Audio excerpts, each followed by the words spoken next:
within you, which shows your own strength, which is what you love about yourself. And then the question, are you building a career around these strengths? See, why is career important? Because if you look at our life, and an average, let's say an Indian lives for, say, 75 years, life expectancy is going up every year. And there is one research to show that in 30 years from now, which is when many of you will be getting to my age, the life expectancy may go close to 100 with the advancement in medical science, which means you may have a first career till the age of 70 rather than the age of 55 or 58 or 60 today. Your first career may end at 70, 75. You may have a second career at 80, 85. And then you may do service till you are 100 if you are healthy. And the chances are you will be healthy if you follow the right medical advice. So and if you look at therefore work and careers, you see, once you have educated yourself and understood who you are and what your purpose is and choose your career carefully, then for the rest of your life, for 30, 40 years today and 60 years tomorrow, you are going to spend your life at work. That means your career will become the most dominating part of your life. It is your career that will define who you are. It is the way you spend your time at work will define your attitude towards life.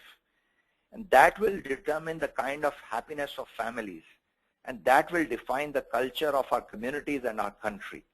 Therefore, careers are so very important.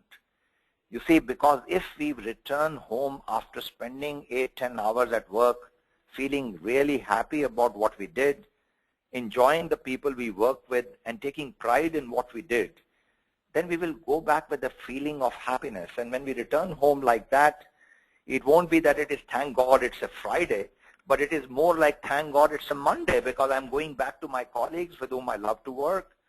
We take pride in what we are doing. We are building something special here and things of that kind. So it's very important, therefore, for us to make the right choices to say, how should I spend my time at work?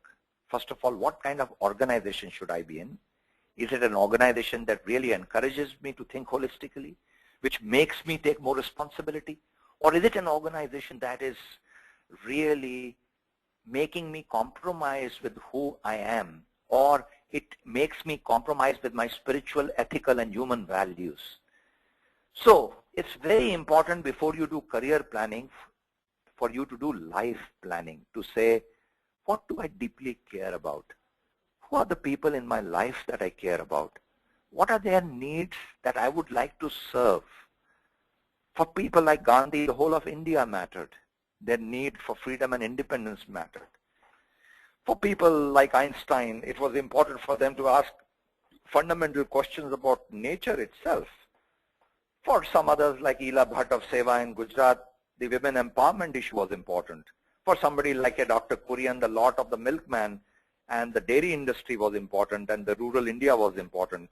For somebody like an Arvind Kejriwal today, whether you agree or disagree with him, he seems to be asking a question on what can we do to develop a new conversation on politics. So it's coming out of that sense. And I was with Arvind Kejriwal day before yesterday because I chair the National Committee of Human Resources of CII. So as I received him, we spent 10 minutes together. It was a wonderful conversation. I met him after a few years. And it was a conversation about saying what does he care about. And I could see that his life goal is all about trying to make a difference to this country. One may or may not agree with his methods or his politics. So I think defining your life purpose is first most important before you define your career purpose.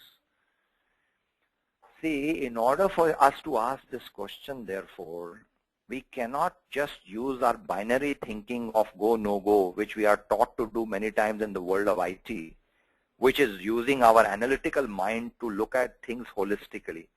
You see, because the left-hand side of the brain, the IQ, does help us to grasp a lot of complexity. But unless we measure that in a way that balances it with the right-hand side of the brain, which is more intuitive, which is more emotional, which is more creative, we will not be able to find new answers to this complex question of what matters to us. You see, because intellectual capability, knowledge and technical expertise may be there, but this is not a threshold or a differentiator for outstanding leadership. What really matters is, do we really ask the right questions? Are we even aware of the stakeholders that are important in our lives? Are we paying attention to our multiple roles? The role of a father, the role of a spouse, the role of a brother, the role of a sister, the role of a daughter or a son, the role of a neighbor, the role of a colleague in a team, in a client organization. There are multiple roles. And those of us who are able to master the different roles in a balanced way have the tremendous differentiating advantage, because such people demonstrate high amount of EQ or emotional intelligence. And we all know by research that the power of the heart is many times more powerful than the head. And the heart power comes out of the right brain orientation, the creative, emotional, intuitive capacity, which actually helps us to use our technical expertise better. So there's a lot of research available, and some of which I have quoted here, to say, why do smart people who are very intelligent fail in companies? You may have seen this in your own companies where you're working. You see, it's because of all the abilities deemed essential for effective performance, 67% are related to the way people deal with people. Particularly when you rise from the position of an analyst or a code writer or a software programmer or a software tester to when you become a team lead, when you become a project manager, when you become a program manager, when you become a business unit head. As you go higher and higher up, the competencies keep becoming more and more intangible. They are all about emotions, how you make people feel. See, there's some research done, because I have founded consulting companies and done several global projects. Clients will forget 10 years from now what have you done, but they will remember how you did it. That means they will not remember the assignment you did or the product you developed or the service that you provided, but they will remember the way you dealt with them. People remember that for a lifetime.